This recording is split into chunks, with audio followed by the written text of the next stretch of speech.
ইলিশ মাছ দিয়ে রান্না করব মূলা। আজকে কিন্তু বাজার থেকে মূলা নিয়ে আইছে, মূলা রান্না করব ইলিশ মাছ দিয়ে। মূলাটা কিন্তু আমি সুন্দর করে হাফ দিয়ে নিছি, হাফ দিয়ে কিন্তু একদম সিদ্ধ করে নিছি।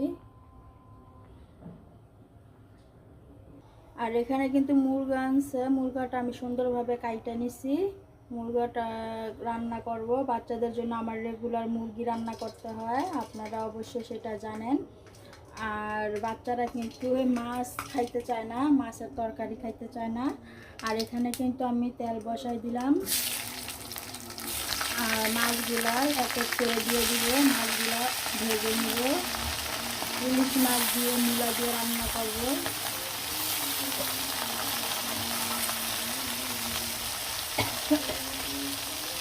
সরষের তেলের জন্য অনেক ভাত,